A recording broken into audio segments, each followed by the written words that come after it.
Siapa namanya? Hani.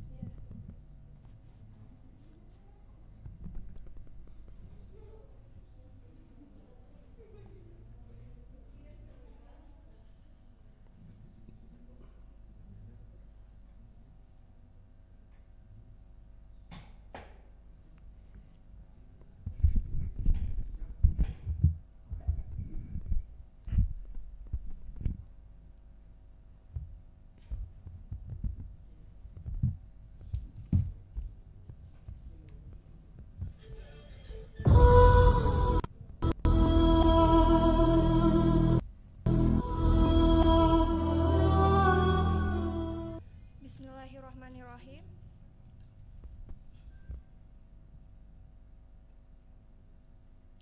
Bismillahirrahmanirrahim. Assalamualaikum warahmatullahi wabarakatuh. Waalaikumsalam warahmatullahi wabarakatuh. Alhamdulillahirrabbilalamin. Wabihi nasta'in wa ala umurid dunya wadin. Wassalatu wassalamu ala asrafil anbiya'i wal mursalin wa ala alihi wa sahbihi ajmain. Amma ba'du.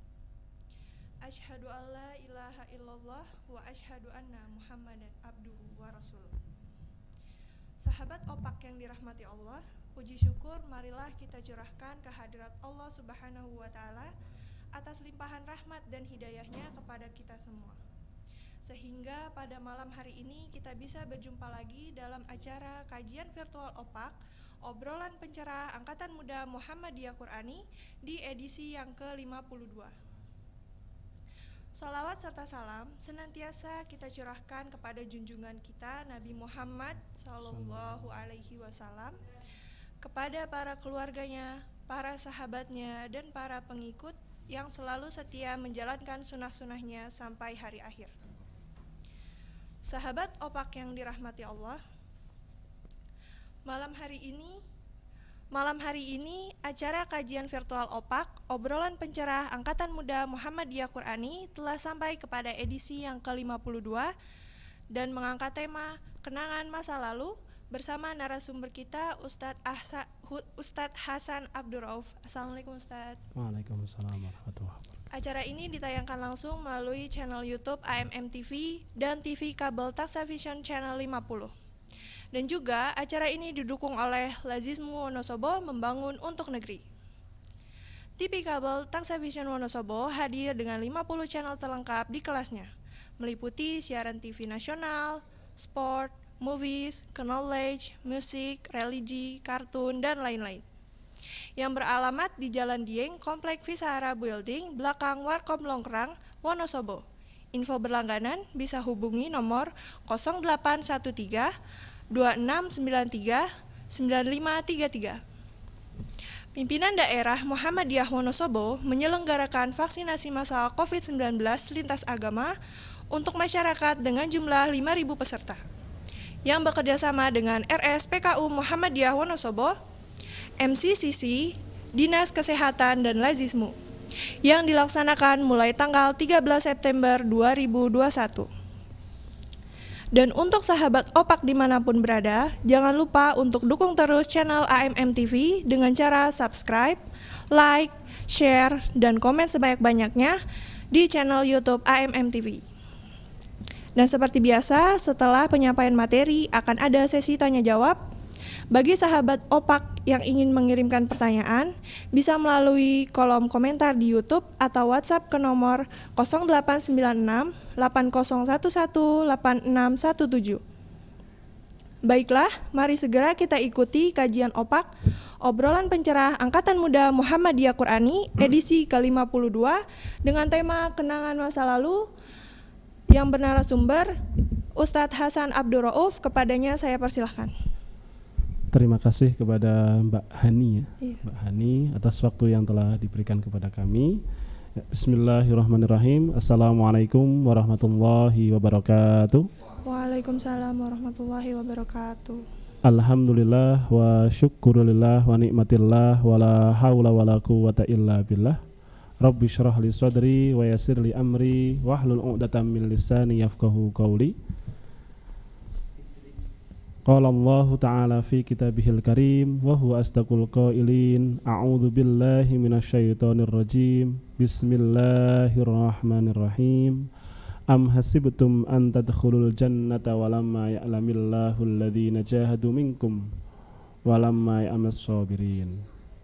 Ya, terima kasih kepada para sahabat-sahabatku, saudara-saudara OPAK sekalian, kajian OPAK pada malam hari ini. Ya, bismillahirrahmanirrahim. Yang pertama-tama adalah marilah kita panjatkan rasa syukur kita kepada kehadirat Allah Subhanahu wa Ta'ala atas segala nikmatnya yang telah diberikan kepada kita semuanya, dari nikmat iman, nikmat Islam, dan juga ihsan, dan juga nikmat-nikmat yang lainnya, seperti nikmat kita yang pada hari ini alhamdulillah diberi kesehatan dan kesempatan, kemampuan untuk melangkahkan kaki kita menuju ke tempat-tempat ibadah, ya. Dan alhamdulillah kita tadi semuanya sudah melaksanakan sholat isya berjamaah. Alhamdulillah. Maka dari itu mari kita ungkapkan rasa syukur kita dengan mengucapkan kalimat tahmid bersama-sama. Alhamdulillahirabbil alamin. Ya. Salawat serta salam semoga selalu tercurahkan kepada beliau, baginda Rasulullah sallallahu alaihi wasallam, Nabi akhir zaman, Nabi suri tauladan kita, uswah hasanah kita yang maksum, ya. Beliau pernah keliru, beliau pun pernah lupa, namun keliru dan lupanya beliau pun menjadi contoh, menjadi uswah hasanah kita. Seperti kalau beliau dulu pernah melaksanakan sholat zuhur 2 rakaat. Kemudian jamaah langsung bertanya, "Ya Rasulullah, apakah tadi kita melaksanakan sholat jamak?" "Tidak, kita nggak sholat jamak." "Lantas mengapa engkau melaksanakan sholat zuhur hanya 2 rakaat?" Langsung ketika itu juga Rasul berdiri untuk melanjutkan sholat zuhurnya yang kurang 2 rakaat. Nah, kelupaan beliau, kesalahan beliau itu pun menjadi uswah hasanah kita.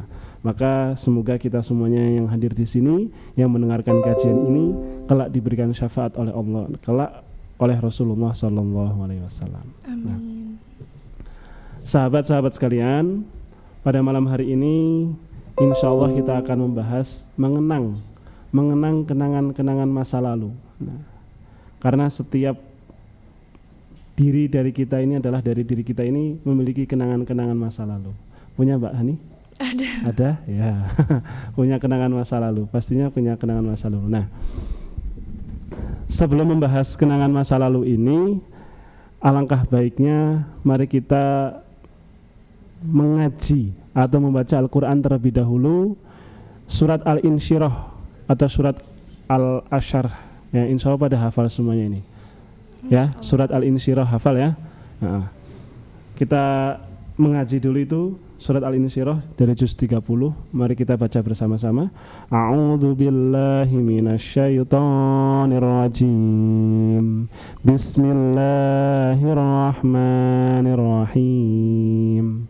Alam nashrah laka sadrak wa wada'na anka wizrak alladhi anqadha dhahrak wa rafa'na laka dhikrak fa inna ma'al usri yusra inna ma'al usri yusra fa idza faragta fansab wa ila rabbika farghab. Shadaqallahul azim. Ya. Setiap dari ayat Al-Quran ini memiliki sejarah turunnya Al-Quran. Ya, memiliki sejarah turunnya Al-Quran. Nah, sejarah turunnya dari surat Al-Insyirah tersebut dan surat-surat yang lainnya itulah menjadi kenangan-kenangan kita, menjadi kisah-kisah tersendiri. Sebagaimana Allah Subhanahu wa Ta'ala firmankan juga dalam surat yang lainnya, Allah Subhanahu wa Ta'ala berfirman, Bismillahirrahmanirrahim, nahnu naqussu 'alaika ahsanal qasasi bima auhayna ilaika hadzal Qur'an wa in kunta min qablihi laminal ghafilin. Sesungguhnya nahnu naqussu 'alaika, kami Allah Subhanahu wa taala telah menceritakan kepadamu wahai Muhammad. Apa yang diceritakan kepada Nabi Muhammad? Al-Qasas atau cerita-cerita. Ya. Bima auhayna, yang mana aku wahyukan ke dalam Al-Qur'an. Ilaika hadzal Qur'an wa in kunta min qablihi laminal ghafirin, sehingga nantinya kamu tidak menjadi orang-orang yang lalai. Nah, itu. Jadi kenangan masa lalu ini yang akan kita bahas pada malam hari ini adalah kenangan-kenangan atau kisah-kisah. Ya. Salah satu kisah yang akan saya bahas pada malam hari ini, karena ayat yang barusan saya baca adalah berada di surat Yusuf, maka saya akan berkisah sedikit tentang kisahnya Nabi Yusuf alaihissalam. Ya, di Al-Quran tadi ayat selanjutnya, ayat yang sudah sangat familiar di telinga kita, ketika itu adalah Nabi Yusuf alaihissalam berkata kepada ayahnya, idh qala Yusufa li abihi ya abati inni ra'aitu ahada asyara kawkaban wasyamsa wal qamara ra'aituhum li sajidin. Nah, sahabat-sahabat sekalian, di sini diartikan, ditafsirkan ketika Yusuf berkata kepada Yakub, kepada ayahnya, wahai ayahku. Nah, ini yang digunakan adalah ya abati, bukan ya abi. Kita mengetahui namanya ayah itu abi ya. Kalau nggak abi, abah gitu ya. Nah, tapi kalau dalam surat Yusuf ini disebutkan ya abati. Nah, ini adalah bahasa Allah Subhanahu wa taala membahasakan Yusuf kepada ayahnya ini begitu lemah lembutnya. Seperti kalau bahasa adalah, kalau dalam Jawa itu pakai kromo inggilnya, seperti itu. Ya, seperti menyampaikan wahai ayahku yang tercinta, al-mukarram dan lain sebagainya. Nah, ini Yusuf seperti ini. Apa yang disampaikan? Ya abati inni ra'aitu ahada asyara. Wahai bapakku, wahai ayahku, aku melihat ada 11 bintang. Bulan dan bintang ini bersujud kepadaku. Ra'aituhum li sajidin. Nah, inilah awal langkah cerita dari Nabi Yusuf alaihissalam. Ya, Nabi Yusuf ketika itu bermimpi seperti itu, langsung apa yang dikatakan ayahnya, Nabi Yakub, beliau langsung berpikir, namanya Nabi itu langsung punya insting akan terjadi sesuatu seperti itu. Maka beliau langsung menyampaikan, wahai Yusuf, janganlah kamu ceritakan mimpi ini kepada siapapun, kepada saudara-saudara kamu, siapapun jangan sampai. Gitu. Nah, terus apa yang terjadi? Ternyata tanpa mereka sadari ada 2 orang kakaknya yang sedang mendengarkan di pintu kamar Nabi Yakub tersebut. Lantas apa? Mereka langsung berasumsi ini pasti akan terjadi sesuatu pada Yusuf. Begitu disukainya Nabi Yusuf alaihissalam oleh ayahnya ini. Maka bagaimana caranya biar ayah kita ini menyayangi kita semuanya, tidak hanya kepada Nabi Yusuf saja, tidak hanya kepada Yusuf saja. Akhirnya langsung kemudian mereka bermusyawarah. Setelah bermusyawarah, ada yang menyampaikan, bagaimana kalau Yusuf kita bunuh saja? Ada yang menyampaikan, jangan dibunuh, kasihan. Ya. Bagaimana kalau kita cemplungkan saja ke sumur? Akhirnya setujulah mereka untuk memasukkan Yusuf ke dalam sumur. Lantas bagaimana caranya? Akhirnya langsung kemudian teringatlah atau ada muncullah ide kalau Nabi Yusuf besok kita bawa aja ke hutan. Kemudian nanti kita di hutan kita cari sumur dan kita masukkan. Nah, seperti itu kejadiannya. Dan akhirnya apa yang terjadi? Akhirnya terjadilah Yusuf itu dimasukkan ke dalam sumur. Ya. Setelah itu bajunya Yusuf dicopot terlebih dahulu, kemudian dimasukkan ke dalam sumur. Baru kemudian mereka mencari keledai atau hewan yang lainnya, kemudian disembelih hewan tersebut, darahnya dilumuri ke bajunya Yusuf. Begitu pulang, wahai ayahku, aku minta maaf, aku telah lalai menjaga Yusuf. Tadi ketika aku bermain-main, Yusuf diterkam oleh serigala. Dan inilah bajunya Yusuf, darah-darahnya Yusuf. Nah, itu pertama, itu adalah kisah Yusuf yang pertama, yang kita semuanya sangat hafal dengan kisah ini. Nah, di sini ada yang meriwayatkan Yusuf itu ketika itu adalah berusia 7 tahun. Ya, berusia 7 tahun itu sama dengan anak kelas 1 SD pada hari ini. Ya, kelas 1 SD, kalau kita bayangkan bagaimana kelas 1 SD dimasukkan ke dalam sumur, apa yang bisa dia lakukan? Apa yang bisa dia perbuat? Ya, itu. Yusuf tidak dapat berkata apa-apa, Yusuf tidak bisa ngomong apa-apa. Ketika kakak-kakaknya memasukkan dia ke dalam sumur, tidak bisa melawan kakak-kakak yang lebih tua. Karena Yusuf baru kelas 1 SD, masih kecil. Ya. Akhirnya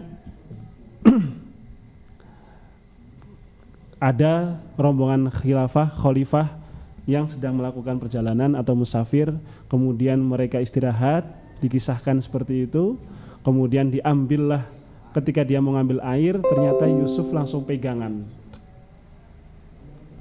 Ya. Musafir itu narik timbanya, kok rasanya berat sekali, ada apa ini? Ketika dilihat ternyata ini ada anak kecil, diangkat. Begitu diangkat langsung, yaudah kita bawa aja ini ke Mesir, kita bawa aja, kita jual. Itu ada satu kisah yang menceritakan seperti itu. Ada juga yang mengisahkan ketika saudara-saudaranya itu pulang, kemudian mereka sudah menyampaikan kepada bapaknya, kepada Nabi Yakub, bahwasanya Nabi Yusuf ini diterkam oleh serigala. Nah, mereka kembali ke hutan itu, ke sumur itu, kemudian mereka ngambil Yusuf, mengangkat Yusuf, kemudian mereka menjualnya gitu. Jadi dijual itu oleh kakak-kakaknya. Ada yang mengisahkan seperti itu, ada juga yang mengisahkan dijual oleh musafir tersebut. Ketika itu dijual lah dengan harga yang sangat murah, ya, yang sangat murah, dijadikan budak. Ya, di satu sisi yang menjadikan budak adalah musafir tadi, di cerita yang lain yang menjadikan budak adalah kakak-kakaknya. Bagaimana kalau sekarang seperti itu? Kira-kira ada nggak yang berani, ada nggak yang tega melakukan seperti itu? Kakaknya di rumah, anaknya, adiknya, kamu sana, kerja sana, kamu cari uang buat saya. Itu seakan-akan seperti itu. Yusuf yang ketika itu berusia 7 tahun, ya manut-manut saja, tidak berani ngelawan. Akhirnya setelah terjadi seperti itu, Yusuf dijual, Yusuf kemudian bertumbuh menjadi besar, menjadi dewasa, terlihatlah ketampanannya beliau. Akhirnya beliau ada seorang raja, istri raja yang tersentuh hatinya, terpikat kepada ketampanannya Nabi Yusuf alaihissalam. Apa yang terjadi Yusuf setelah itu? Yusuf pun difitnah oleh siapa? Oleh Siti Zulaikha. Difitnah kalau Yusuf ingin memperkosa, Yusuf ingin menzinai seorang istri raja. Dan apa yang terjadi? Yusuf dipenjara lagi. Tadi Yusuf pertama diapakan? Dibuang, dimasukkan ke dalam sumur. Kedua, dijual dengan harga yang sangat murah, dijadikan budak. Kemudian apa yang terjadi? Dipenjara, difitnah dan dipenjara. Di penjara itulah kemudian namanya bertemu dengan napi-napi, narapidana yang lain, mereka sering curhat. Kemudian disitulah Allah Subhanahu Wa Taala memberi ilham kepada Nabi Yusuf, memberi mukjizat kalau Nabi Yusuf bisa mentakwirkan mimpi, bisa mentafsirkan mimpi. Hingga suatu ketika Raja Al-Aziz itu bermimpi, mimpinya apa? Beliau melihat ada 7 sapi kurus yang memakan 7 sapi gemuk. Kalau di logika itu dalam keseharian kita yang namanya itu adalah ya, yang besar yang menang, yang kuat yang menang, itu hukum rimba ya. Yang menang, yang besar itu yang menang. Tapi ini mimpinya raja itu adalah 7 sapi kecil memakan 7 sapi gemuk. Nah, ini akhirnya raja ini pusing. siapapun yang bisa mentafsirkan, tapi tidak ada yang bisa memuaskan raja tersebut. Akhirnya Yusuf dipanggil. Hai Yusuf, katanya kamu bisa mentafsirkan mimpi. Coba tafsirkan mimpi saya ini. Dan apa yang disebutkan oleh Yusuf, wahai raja, nanti akan terjadi seperti ini, akan terjadi 7 paceklik, dan pada masa itu semua akan mencari makan dan lain sebagainya. Maka sekarang mumpung masih aman, masih ini, maka sekarang mulailah menabung wahai raja. Nah, disitulah raja itu senang dengan jawaban Yusuf, akhirnya dibebaskan, kemudian diberi wewenang untuk menjadi menteri keuangan atau bendahara di situ. Nah, akhirnya apa yang terjadi? Ya seperti kita diceritakan, akhirnya suatu ketika benar-benar terjadi krisis moneter, atau dulu ada paceklik, ya musim paceklik. Kemudian orang-orang dari manapun, negara-negara manapun, mereka datang ke Mesir meminta bantuan kepada Yusuf. Dan akhirnya barulah kemudian keluarganya Yusuf datang, kemudian mereka semuanya bersujud kepada Yusuf minta maaf. Nah, sahabat-sahabat sekalian, itu sedikit kisah Yusuf. Ya, tadi Yusuf itu kalau kita gambarkan, ya, itu sangat-sangat luar biasa. Apa yang sangat luar biasa? Ujiannya, cobaannya. Ya, tadi seperti kita sebutkan, ya, yang pertama adalah tidak dibuang, dimasukkan ke dalam sumur. Oleh siapa? Keluarganya sendiri. Ya. Kemudian dijual dengan harga yang sangat murah untuk dijadikan budak. Nah, ada yang mengisahkan oleh keluarganya sendiri, ada yang mengisahkan oleh musafir. Ya. Kemudian ada lagi, apa lagi cobaannya? Ya. Difitnah. Fitnah apa? Memperkosa seorang istri raja. Apalagi langsung dilanjutkan dengan dipenjara oleh kerajaan tersebut. Nah, sahabat-sahabat sekalian, kalau kita flashback sekarang ini, kita maju berpikir ke depan lagi, apa yang terjadi sekarang, cobaan kita biasanya anak-anak kuliah kadang-kadang nilai makul nggak keluar gitu ya. Makulnya nggak lulus pada makul ini, rasanya kecewa banget. Ya, yang harusnya sekarang sudah mulai apa ini kegiatannya KPM, KKN? Ya, magang. Magang ya, magang, tapi akhirnya karena suatu hal tidak jadi. Itu rasanya galau, sedih banget. Ya, nilainya harusnya ini saya mata kuliah ini seneng banget, tapi kok malah nilainya harus ngulang. Nah, itu rasanya sakit banget hatinya. Ya kan? Nah, kemudian mungkin cobaan untuk mahasiswa yang lain kita ini adalah apa? Akhir bulan, ya. Uang saku belum dikirim, ya, di kos sudah mulai kekurangan bahan makan, ya kan? Nah, seperti itu. Nah, dan yang paling sakit bagi kita, yang paling miris adalah, ya, diputusin, ya. Ya, ini. Nah, itu yang menjadi sangat-sangat main. Tapi kembali ke dalam ayat tadi yang kami baca, ya. Am hasibtum an tadkhulul jannah walamma ya'tikum masalul ladzina khalau min qablikum massathumul ba'sa wad-dharra wa zulzilu hatta yaqular rasul wal ladzina ma'ahu mata nasrullah. Nah, apakah kamu menganggap kamu akan masuk surga? Ini kalau tadi kisah Yusuf itu kalau kita gambarkan, apakah kamu menginginkan kenikmatan? Apakah kamu menginginkan kesuksesan padahal belum datang kepadamu suatu cobaan? Nah, ya seperti itulah Yusuf, bagaimana akhirnya kemudian dia menjadi seorang menteri, bendahara, menteri keuangan, menteri ekonomi, kemudian akhirnya menjadi raja dan keluarganya bersujud kepadanya. Apa yang terdahulu? Ya itu tadi, dikasih cobaan dulu tuh Yusuf, ceburin ke sumur, dijual, dijadikan budak, difitnah, dipenjara dan lain sebagainya. Nah, begitu juga kita, insya Allah kita harus sudah mulai berpikiran positif. Apa yang kita pikiran positif adalah ini sekarang ini, ya, saya suka nih sama mata kuliah ini, saya suka sama pekerjaan ini, saya rasa udah cocok, tapi kok ternyata malah justru nggak lulus nilai saya. kok saya sudah merasa cocok di bisnis ini, saya sudah merasakan ini passion saya nih, kerjaan saya nih, tapi kok malah nggak sukses, kok malah dicoba seperti ini. Nah, kadang-kadang kita langsung pikirannya, ya Allah, karepe Gusti Allah ki piye gitu kan. Allah tuh maunya gimana sih? Kok ini saya salah, ini salah, ini salah, ini salah. Am hasibtum an tadkhulul jannah falamma yatikum masalul ladzina khalau min qablikum. Nah, maka kita mulai sekarang ini kita belajar. Oh, sekarang saya dikasih cobaan. Kita hitung aja nih cobaannya nih. Sekarang diputusin. Nah, berarti setelah diputusin ini akan bakal datang sesuatu yang luar biasa. Apa itu? Halal atau putus. Halalin aja gitu. Nah, itu.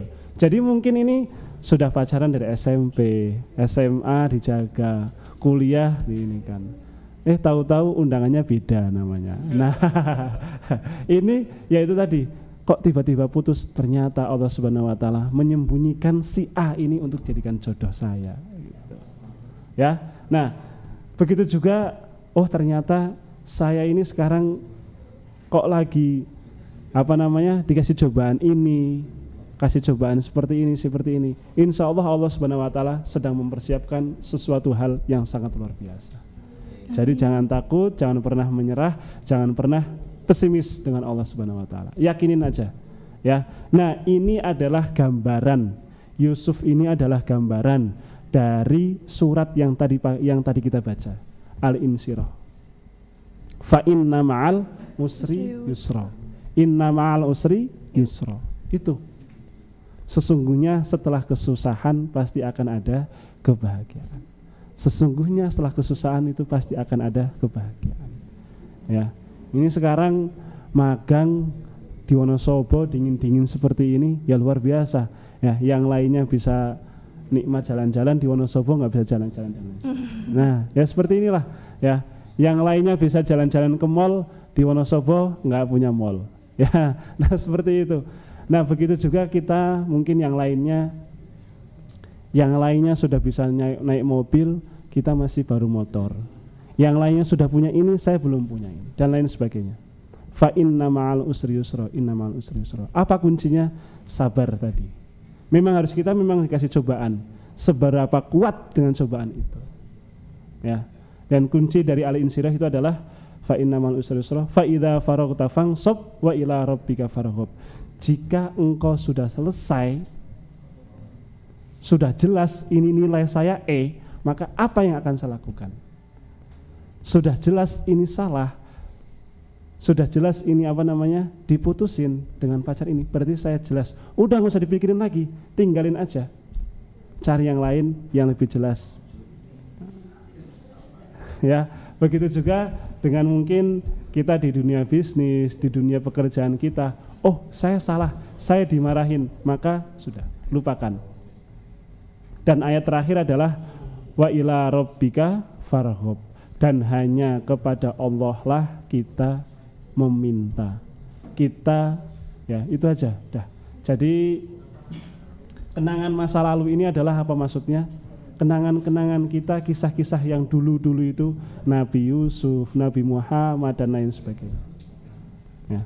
Nabi Muhammad bagaimana diberikannya Fathul Mekah. Tahu Fathul Mekah ya? Fathul Mekah, dibukanya kota Mekah. Apa yang dialami oleh Nabi Muhammad sebelumnya? Nabi Muhammad harus menerima pukulan pedang di atas kepalanya. Nabi Muhammad harus menerima tebasan pedang di pelipis matanya. Baru Nabi Muhammad mendapatkan Fathul Mekah, dibukanya kota Mekah. Ya, maka itu adalah Nabi Muhammad, Nabi yang akan memberikan syafaat kepada kita, Nabi yang maksum, tidak punya kesalahan. Lah, kita ini gimana? Maka jangan sampai kita pesimis, jangan sampai kita merasa ini karepe Allah ke piye, ini tuh gimana toh Allah, gimana toh saya kok nggak berhasil seperti ini. Kalau kita pesimis seperti itu, wallahu a'lam bishawab. Ya, mungkin itu saja yang kami sampaikan, sahabat-sahabatku sekalian. Ya, sedikit tapi insya Allah ya kita ambil yang baiknya saja. Ya, mungkin itu saja. Mungkin ada pertanyaan atau ada apa, silahkan Mbak. Baik, terima kasih saya sampaikan kepada Ustadz Hasan Abdul Rauf atas apa yang telah disampaikan. Untuk selanjutnya, kita akan memasuki sesi tanya jawab. Pertanyaan pertama dari Ahmad Saifullah. Bagaimana kalau tidak bisa melupakan masa lalu? Ya.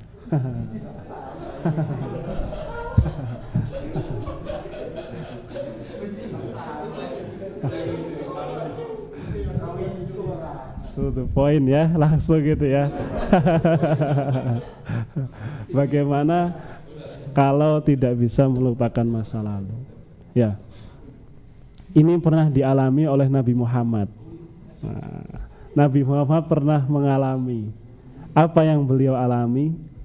Ketika itu Nabi Muhammad yang pertama adalah ditinggalkan oleh istrinya Siti Khadijah. Siti Khadijah adalah istri yang paling disayangi oleh Nabi Muhammad. Bagaimana bentuk sayangnya Nabi Muhammad ya? Bagaimana tidak sayang? Ketika itu ya, ini tidak membicarakan masalah dari harta atau materialnya ya. Ketika itu Khadijah adalah seorang saudagar kaya yang memiliki sepertiga kota Mekah. Dan apapun yang bukan yang diminta ya. Kebutuhan Rasul ketika itu, Rasul mau perang butuh kuda yang paling bagus, dicarikan oleh Khadijah. Monggo ya Rasul, niki kula patosaken. Pedang Rasul yang paling bagus dicarikan Khadijah. Ya, Khadijah apa? Rasul mau apapun, Khadijah monggo silahkan, monggo silahkan. Ya, tapi apa yang terjadi? Tanpa diduga-duga Khadijah pun wafat. Beliau tidak bisa melupakan Khadijah. Sampai-sampai begitu beliau cintanya dengan Khadijah, suatu ketika beliau tidur bersama Aisyah, istri beliau. Tiba-tiba Rasulullah SAW, kalau sekarang bahasanya ngigok ya, ngelindur atau apa ya? Iya. Ya. Pas beliau istirahat, tidur, kemudian beliau tiba-tiba tuh menyampaikan apa ya, yang terucapkan dari mulutnya Rasul, lisannya Rasul, ya Khadijah, ya Khadijah, ya Khadijah. Perasaan kita gimana rasanya? Ya, lagi tidur berdua dengan istri, ya. Kok tiba-tiba Rasul itu malah menyebutkan mantannya? Nah, itu Rasul tidak bisa melupakan. Nah, itulah kemudian surat Al-Insyirah ini diturunkan kepada Rasulullah SAW. Ya, apa ini? Alam nasrah laka sadrak wa wada'na anka wizrak. Nah, inilah kuncinya. Kuncinya sama seperti itu. Wahai Rasul, kamu tidak usah mikirin terus Khadijah. Inna ma'al usri yusra. Nah, ini adalah salah satu asbabun nuzul kenapa surat Al-Insyirah turun. Nah, jadi wahai Rasul, innamal usri yusra. Wahai Rasul, innamal usri yusra. Ya, fa idza apa namanya? Wa ila rabbika farghab. Innamal usri yusra. Fa idza fa innamal usri yusra, innamal usri yusra. Fa idza lupa ya. Setelah kamu selesai melakukan sesuatu, lakukan yang lainnya. Kalau kamu sudah diputusin, nggak usah dikenang terus masa lalumu, tinggalkan saja. Ya, Rasul pernah mengalami itu, ya. Berarti memang itu tidak pantas itu kan. Kenangan masa lalu ya itu udah ditinggalkan aja. Kita minta kepada Allah Subhanahu wa taala, ya Allah, jawaban apa yang akan Engkau beri? Ya kan, jawaban apa? Apa yang Engkau sembunyikan dariku? Kenapa Engkau putuskan dia denganku? Ya, itu. Kenapa kok Engkau putuskan seperti ini? Wahai Rasul, kenapa kok saya bisnis di sini kok nggak sesuai? Kok saya nilai ini kok nggak pas? Ternyata saya memang disuruh ngulang dan ternyata dosennya lebih baik, nilainya A. Nah, mungkin seperti itu dan lain sebagainya. Ya, seperti itulah. Jadi bagaimana kalau kita tidak bisa melupakan masa lalu? Ya, ayo bersama-sama tinggalkan yang sudah selesai, tinggalkan, kerjakan yang lainnya. Cari kesibukan lain, pikirkan yang lainnya, pikirkan orang yang lebih mungkin memberi perhatian kepada kita. Nah, ya gitu. Oke, itu aja mungkin. Ya, ada yang lain? Pertanyaan kedua dari Kurnia Sandi. Bagaimana kita menyikapi jika kita di ghosting? Nah, ghosting. itu.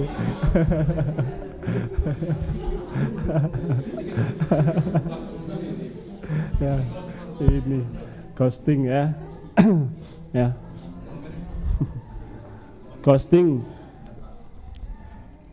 saya juga baru mendengar nama ghostingnya. Tapi beberapa ya pernah tahu sedikit-sedikit ya. Ya, ghosting itu yang seperti malam hari di WA, besok janjian dan lain sebagainya, besoknya hilang gitu ya. Iya. Nah, gitu. Udah pengalaman. Ya. Menyikapi jika di ghosting.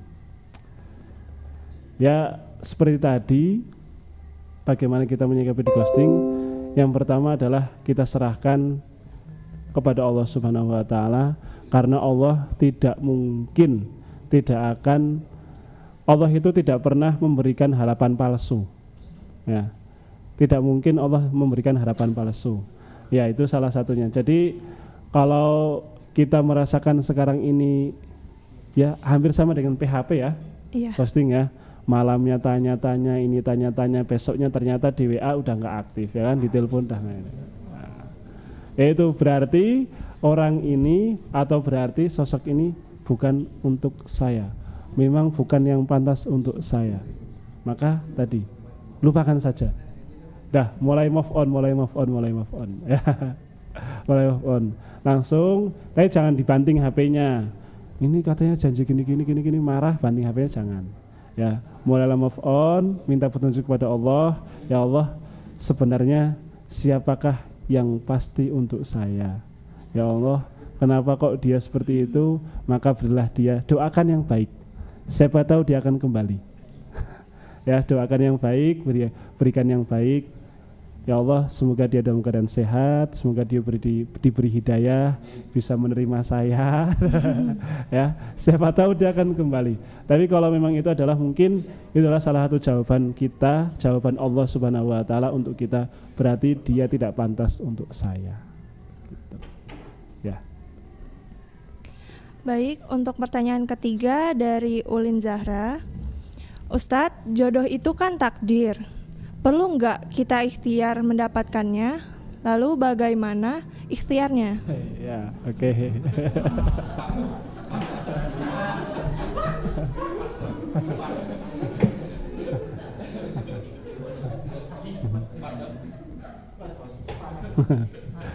Ya, oke. Kisah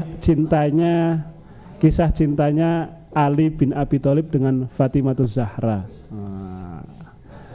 Ya. Atau kita merujuknya kepada Romeo and Juliet. Kalau Romeo and Juliet itu adalah kisahnya kisah barat ya.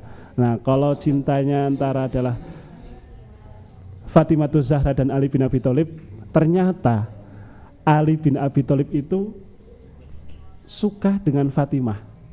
Dan Fatimah itu pun suka dengan Ali. Tapi apa yang terjadi? Ali itu rasanya itu sungkan atau malu karena Fatimah adalah putri Rasulullah itu ya. Menyampaikan, ya Rasul, saya senang sama Fatimah, itu rasa itu malu, sungkan, takut, apa saya pantas untuk mendapatkan istri seorang anak Rasul. Jadi Ali itu pertanyaan adalah, apakah saya pantas? Apakah saya pantas nggak sih saya ini seorang Ali kayak gini? Mungkin seperti itu ya. Jadi Ali itu memendam rasa cintanya kepada Fatimah, dipendam, nggak berani ngomong sama siapa-siapa, ngomong Fatimah WA ora wani gitu kan. WA busek maning, wes ngetik gitu, busek lagi, nggak jadi dikirim. Udah dikirim belum kebaca, hapus. Nah, itu.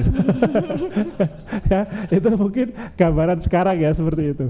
Nah, ternyata Fatimah pun sama seperti itu. Fatimah mau menyampaikan, Bapak, saya tuh suka sama Ali. Itu takut. Ya, takut, seorang anak takut bicara sama bapak, Pak, saya suka sama si A, itu takut. Akhirnya Fatimah dan Ali ini benar-benar tidak menyampaikan perasaan satu sama lain lama sekali.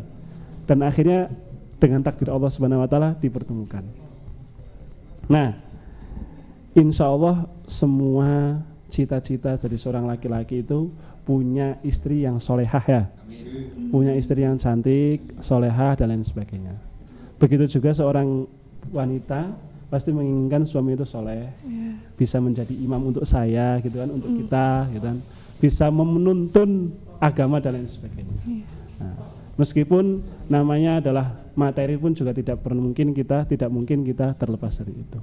Nah, yang pertama ikhtiar kita adalah memantaskan diri kita. Maksudnya apa ini memantaskan? Ya tadi itu seperti Ali bin Abi Thalib. Pantas nggak sih saya ini nikah dengan seorang anaknya Nabi? Gitu. Nah dalam artian saya pengen punya istri sing hafidhoh gitu kan. Ya pantaskan diri saya sendiri ini. Pantas orang ya nyong tuh bojo hafidhoh ya. Bagaimana saya memantaskan? Maka saya berusaha juga membaca Al-Quran yang baik, jadi hafid juga kalau bisa dan lain sebagainya. Belajar agama dan lain sebagainya. Nah, saya pengen cari istri yang solehah, sing kecantikannya tuh untuk saya sendiri. Buat orang lain tuh biasa aja dan lain sebagainya. Pokoknya bisa dan lain sebagainya. Tapi kita tidak memantaskan diri, ya seperti itu. Jadi bagaimana ikhtiarnya pantaskan diri kita untuk mendapatkan sesuatu yang kita inginkan. Ya seperti Nabi Yusuf tadi itu. Pantas gak Nabi Yusuf menjadi raja? Pantas gak Nabi Yusuf 11 saudaranya itu dan dan ayahnya dan ibunya itu bersujud? Bagaimana biar pantas di penjara dulu, dimasukkan sumur dulu, dikasih cobaan dulu. Nah, pantas nggak saya dapat orang yang istri yang solehah, cantik, kalau bisa S2, jadi anak-anak saya udah anak saya nggak usah tak masukkan TPQ tapi belajar sama ibunya sendiri, belajar sholat udah sama ibunya aja, ibu di rumah aja ngajarin anak sholat, ngajarin ngaji, saya tak kerja dan sebagainya. Nah, pantaskan diri kita dulu. Bagaimana ikhtiarnya? Seperti itu, mungkin seperti itu. Ya, pantaskan diri kita kembali kepada diri. Ya, mungkin itu, Mbak. Iya. Selanjutnya pertanyaan dari Gilang Aryana. Bagaimana tips menghadapi teman yang memiliki masa lalu yang kurang baik? Nah, inilah salah satu permasalahan kita, ya. Itu cobaan, salah satu cobaan. Nah, ini salah satu cobaan. Kalau cobaannya Nabi Yusuf itu dijahati oleh keluarganya sendiri, kan? Tapi kalau kita kadang-kadang diganggu sama temen, nggak enak sama temen, akhirnya di grup nggak komen-komenan, akhirnya left, kan gitu. Ya seperti itu. Nah, bagaimana? Ada tadi yang satu sisi lain dari kisah Yusuf tadi ada yang belum saya ceritakan. Tadi saya sampaikan sedikit adalah ketika Yusuf itu ada yang mengisahkan beliau ditemukan oleh musafir, kemudian dijual oleh musafir. Ada yang menceritakan Yusuf itu dijual oleh saudaranya sendiri. Tadi ya sudah saya ceritakan. Nah, ketika Yusuf yang berusia 7 tahun ini dijual oleh saudaranya itu, sudah dijual, sudah terima uangnya dan sah, mau dibawa oleh saudagar ke Mesir itu, Yusuf berkata kepada saudagar itu, ya kurang lebihnya seperti ini, Bapak, mohon maaf, boleh enggak saya pamitan kepada yang menjual saya? Jadi Nabi Yusuf tidak menyampaikan boleh enggak saya pamitan ke kakak-kakak saya gitu, tapi kepada yang menjual saya. Ini adalah menutupi aib keluarganya. Gitu. Kemudian apa yang dilakukan oleh Yusuf? Yusuf 7 tahun. Kakak-kakaknya mbuh pirang tahun, ada yang 15 tahun, ada yang 20 tahun, ada yang bertahun-tahun dan sebagainya. Nggak mungkin kan Yusuf tak pamitan dulu, datang, ngantem, itu nggak mungkin. Tapi apa yang dilakukan Yusuf? Dipeluk satu persatu kakak-kakaknya itu dan didoakan. Wahai saudaraku, semoga Allah Subhanahu wa taala melindungimu, semoga engkau diberi keselamatan, diberi kesehatan. Seperti itu. Itu Yusuf alaihissalam. Sabar. tabah. Ya tadi itu kalau kita jangan sampai nanti di akhirat kelak kita ini sudah masuk pintu surga ditarik. Ya Rasulullah, ya Allah, saya nggak terima dia masuk surga. Lah kenapa? Dulu dia membuat saya left dari grup. Nah itu ya, itu kan gak asik banget ya. Ya Allah, saya nggak mau kalau dia masuk surga. Kenapa? Ya dia dulu yang nikung pacar saya. Nggak asik banget. Ya kan? Nah maka dari itu yang dicontohkan oleh Yusuf. Wahai bapak, boleh nggak saya pamitan kepada yang menjual saya, menutupi aib saudaranya itu, kemudian mendoakan saudaranya itu padahal sudah berbuat jahat, bahkan sangat jahat sekali, buang loh, didol kan gitu. Ya doakan aja, semoga mereka mendapatkan hidayah, mendapatkan ya suatu ketika mereka pun juga kadang-kadang butuh dengan kita, kembali kepada kita lagi. Ya, itu percaya aja seperti itu. Ngemben mesti arep tekan ngonyong maning, njaluk pertolongan. Maka saya kita dongan awai muga-muga sehat, waras selamat, panjang umur kan ngono wae ya. Mungkin gitu. Ya, daripada kita marah-marahan sampai besok di akhirat seperti itu. Gitu mungkin. Baik, pertanyaan kelima dari Faiz Yuapan. Laki-laki yang sudah dewasa, cukup usia untuk menikah, berpenghasilan, tapi belum berani untuk menikah karena alasan khawatir tidak dapat mencukupi nafkah keluarga. Bagaimana cara memotivasi teman yang demikian itu, Ustadz? Nah, ini.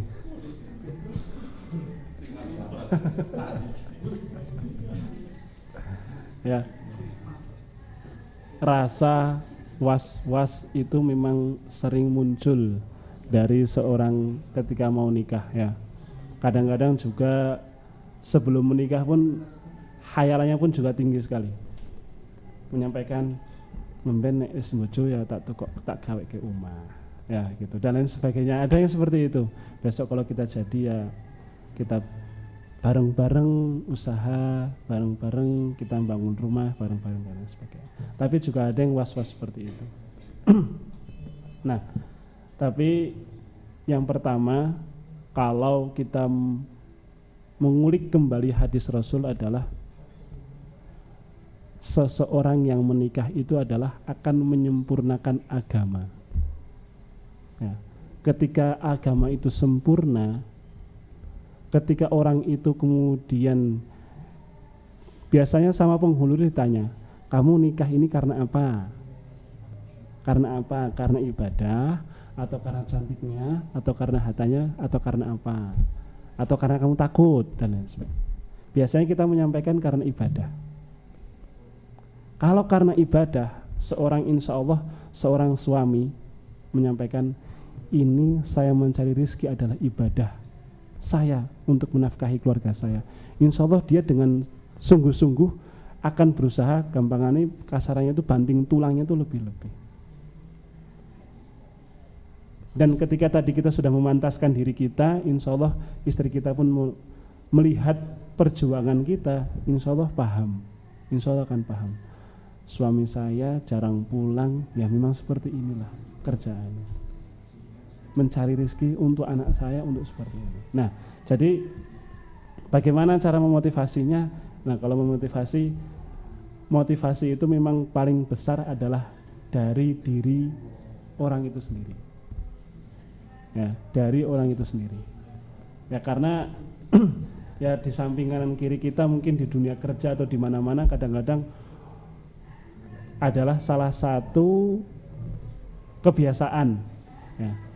Begitu kerja, masuk di pekerjaan yang ditanyai status jomblo. Nah, mesti langsung gitu menjadi tempat pembulian oleh orang-orang yang sudah menikah seperti itu. Nah, lantas motivasi terbesar adalah dari diri hati masing-masing, dari diri hati orang itu. Tapi kalau merasa was-was, jangan takut, insya Allah Allah Subhanahu Wa Taala akan membuka rezeki, justru akan meluaskan. Karena kenapa? Ketika dia sendiri aja, ini seorang laki-laki ini sendiri sudah tercukupi semuanya, sudah bisa beli apa, pada sudah mapan pekerjaan dan sebagainya. Ketika disatukan dengan seorang yang lain, kesuksesan kedua orang ini akan menjadi satu. Doa dua orang ini akan menjadi satu. rezeki yang dijamin oleh Allah Subhanahu wa taala pun akan menjadi satu lagi. Begitu keluar bahwa begitu lahir seorang anak, rezeki seorang anak pun akan menjadi satu. Jadi insya Allah akan tercukupi dengan ikhtiar kita, dengan kebersamaan keluarga itu. Begitu. Pertanyaan terakhir dari Gus Melia Konitat, bagaimana jika kita sudah melupakan masa lalu, tapi orang dari masa lalu itu masih mengejar? Nah, itu dia. Ini yang berat ini. Ini yang berat ya.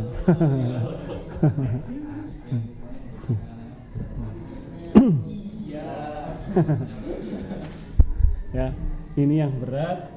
Kenapa beratnya ya? Salah satu kalau berat adalah masalah mengenai perasaan kita ya. Ini pernah terjadi juga dengan teman sedekat saya. Ya seperti itulah kurang lebih. Ya, sudah mulai melupakan, sudah mulai ini, tiba-tiba dia datang. Meskipun datangnya adalah membawa surat undangan, tapi kan akhirnya ya datang pertama hanya silaturahmi. Itu teman saya datang silaturahmi, tidak menyampaikan apa-apa, hanya silaturahmi saja. Nah di situ keluarga akhirnya merasakan, ih ini anak datang lagi, gitu ya mungkin ya seperti itu ya. Nah, bagaimana jika kita sudah melupakan masa lalu? Udah biar udah itu biarin aja orang biarin aja. Ya. Tapi kok dia ini ngejar-ngejar kita terus? Ya. Bismillah, kembalikan ibadah kita, istikharahkan, kembalikan kepada Allah Subhanahu wa taala. Istikharah, kembalikan, ya Allah, apakah ini jawaban doa saya mencari suami yang soleh? Apakah ini jawaban dari Engkau saya meminta suami yang seperti ini? Kembalikan kepada Allah Subhanahu wa taala. Karena kita nggak tahu. Yang pertama tadi jodoh kita nggak tahu, tapi tetap kita harus kita perjuangkan. Ya, kita pantaskan diri kita untuk mendapatkan hal yang baik, hal yang seperti itu yang kita harapkan. Tapi kalau seperti ini kejadiannya, kembalikan kepada Allah Subhanahu wa taala lagi. Apakah ini adalah jawaban? Ya. Janji itu ya akan janji manisnya itu akan kalah dengan dengan akad.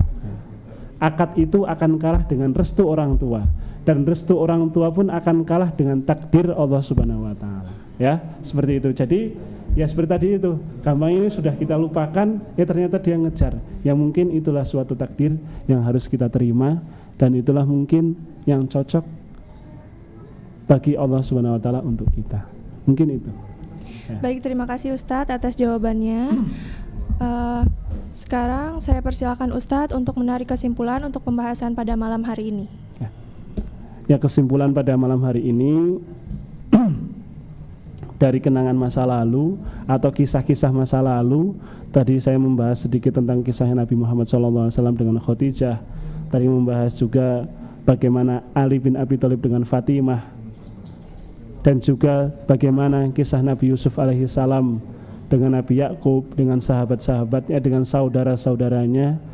Maka adalah salah satu kunci sukses kita. Kunci sukses bagaimana akhirnya Yusuf menjadi raja. Kunci sukses bagaimana akhirnya Nabi Muhammad diberikan Fathul Mekah oleh Allah Subhanahu wa taala.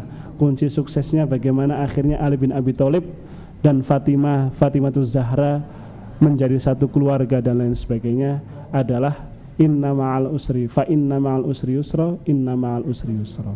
Ya. Am hasibtum an tadkhulul jannata. Nah, kalau tadi itu kami sebutkan am hasibtum an tadkhulul jannata walamma ya'tikum masalul ladzina khalau min qablikum. Nah, dalam surat Ali Imran ada ayat yang serupa. Am hasibtum an tadkhulul jannah falamma ya'lamillahu alladzi najahadu walamma ya'lamillahu alladzi najahadu walamas sabirin. Apakah kamu akan yakin kamu akan masuk surga? Apakah kamu yakin akan menerima kesuksesan? Padahal belum diuji, belum ketahuan siapa yang benar-benar berjihad, siapa yang benar-benar bersabar dengan ujian-ujian tersebut. Nah, itu jadi kesungguh-sungguhan kita melihat wah ternyata kayak gini tuh remek loh, tak metu wes kang kerjaan. Nah, ternyata bisnis ini banyak sekali rintangannya, lo tak cari bisnis yang lain. Ternyata dan lain sebagainya. Nah itu kita pesimis-pesimis seperti itu tidak boleh ya. Karena pasti segala sesuatu setelah ada kesusahan-kesusahan tersebut. Ya, itu mungkin kesimpulannya adalah fa inna ma'al usri yusra, inna ma'al usri yusra, fa idza rabbika farhab wa ila rabbika farghab. Terima kasih. Terima kasih banyak. Alhamdulillah sahabat Opak yang dirahmati Allah, telah kita ikuti bersama obrolan pencerah Angkatan Muda Muhammadiyah Qurani dengan tema kenangan masa lalu. Semoga apa yang telah disampaikan membawa manfaat bagi kita semua. Kami ucapkan terima kasih atas dukungan dari Lazismu Wonosobo Membangun untuk Negeri, TV Kabel Tasavision Wonosobo. Jangan lupa dukung terus channel YouTube AMM TV dengan cara subscribe, like, share, dan komen sebanyak-banyaknya di channel YouTube AMM TV.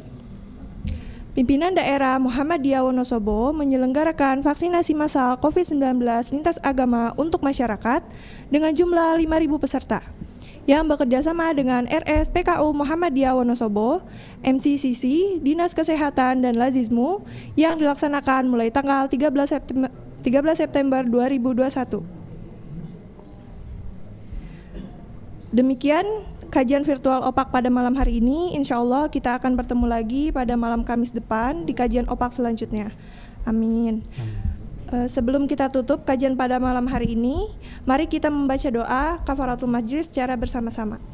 Subhanakallahumma wa bihamdika asyhadu alla ilaha illa anta astaghfiruka wa atubu ilaik. Kurang lebihnya mohon maaf. Wassalamualaikum warahmatullahi wabarakatuh. Waalaikumsalam warahmatullahi wabarakatuh.